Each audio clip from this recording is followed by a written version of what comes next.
For a session produced by our Underwriter, please welcome Balanda Atis, Multicultural Beauty Lab of L'Oreal USA, and Sabrina Stierwalt, Extragalactic Astrophysicist of California Institute of Technology, University of Virginia.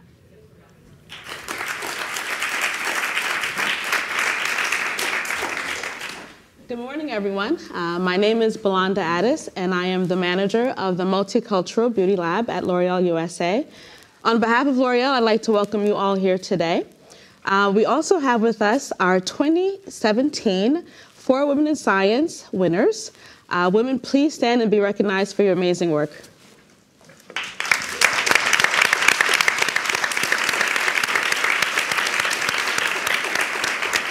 Thank you. So seated with me here today, we have our 2014 For Women in Science winner, Sabrina Stierwalt. Sabrina, welcome. Thank you. So let's continue the conversation around STEM. You are doing phenomenal work in the world of astrophysics. Please tell us a bit about what you're doing. Sure. So I'm an extragalactic astrophysicist. I study the physics of what happens when galaxies crash into one another. We live in a fairly large galaxy called the Milky Way, and theory predicts that large galaxies like ours are built up from the mergers of smaller galaxies. But despite these very clear theoretical predictions, we hadn't actually observed these groups of small galaxies about to merge out in the universe. So my research team was the first to catch this in action and get to, because we discovered these groups of only small galaxies that will eventually merge into a larger system. And so we sort of filled in that missing piece of the puzzle. And we're also looking at what happens to the dust, the stars, the gas that make up a galaxy during one of these mergers. Okay, wow. She's very smart. Thank you for that. But tell me, how is it as a woman in a field that's dominated primarily by men? Sure. So I find that there's actually a lot of power in knowing that I get to do what I do because of the rebellious hard work of other women. So one of my favorite things about being an astronomer is that I get to travel to telescopes all over the world. And one of my first trips was to the Palomar Observatory, where they didn't allow women to use the telescopes until the 60s. In fact, women were expressly forbidden because they didn't want the male astronomers to get distracted. And they even nicknamed the astronomers' living quarters the monastery, a name that sticks today. So when I was there as a young student, I recognized how important it was for me to be there, not just for the research that I was there to do. And at one point, this group of all men that I'm with sent me to refill the liquid nitrogen, something that we use to keep our instruments cool and functioning properly. And so this meant I had to hoist this 40-pound metal jug up to my shoulders and then carefully tip it and make sure I didn't spill and burn myself. Wow. And now, being a mom, I can throw a 40-pound child around no problem. But back then, not so much. And so I almost flattened myself under this jug.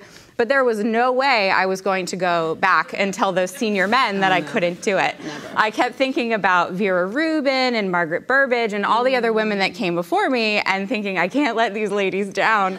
So I managed to get it done. Awesome. Yeah. But, I mean, speaking of getting it done, when I was a L'Oreal fellow and I visited the research and innovation labs, I couldn't help but notice that the diversity of L'Oreal scientists is very different from what I'm used to seeing in my field. So can you tell me about the work that you pioneered as the founder of the Multicultural Beauty Lab? Sure. So my journey was a bit personal as a woman of color. Growing up, I had a lot of challenges on trying to find the right foundation shade. Whether I had to mix several shades together, wear a bad shade, not wear anything at all, not an option. I realized really early on that this was a big problem. And it really bothered me, and I tried to figure out what are the ways for us to find a solution. So fast forward, now I am the manager of the Multicultural Beauty Lab, and in our research we were able to identify a colorant called ultramarine blue. And this particular colorant is very rare, very difficult to stabilize, but once used, it allows you to go deeper in skin tone, deeper in shade, but to provide a very clean color so we don't have this dirtiness or muddy look, as well as it providing you a very natural look, so it not being ashy. So with this work, we're now able to, say, have an infinite number of shades for women of color in a deeper skin tone. And this work now is being utilized in a lot of our larger brands, such as Maybelline, L'Oreal Paris, and Lancôme. Excellent. So your work is such a great example of why it's so important to have a variety of perspectives in identifying a problem and then doing the scientific research to find a solution. Do you think women have a unique role to play in science? Oh, of course. Of course, in our research, we traveled really across the U.S. collecting skin tone data and internationally as well. But when we were collecting the skin tone data to be able to take back to the labs to create these new shades, we were able to interact with women and young girls. And that experience, I think, was the most rewarding for me because it was the first time that they were actually able to see a scientist do something fun. You know, typically they hear, science is, mixing things together. It's not super exciting, but they really took interest in what we were doing. So with that, it kind of sparked an interest for me to go into the schools and to have conversations with girls on the importance of science and really to understand that science is in everything that we do, everything that we touch, and that it can be fun. So today, the Multicultural Beauty Lab is really focused on understanding the needs of our consumers, but at the same time sharing the importance of science to younger girls. Great. Sabrina, it was awesome talking with you. Same to you. Next time we'll have some more time to discuss, but let's continue the conversation on STEM, more importantly, STEM and how it relates to women. Thank you all.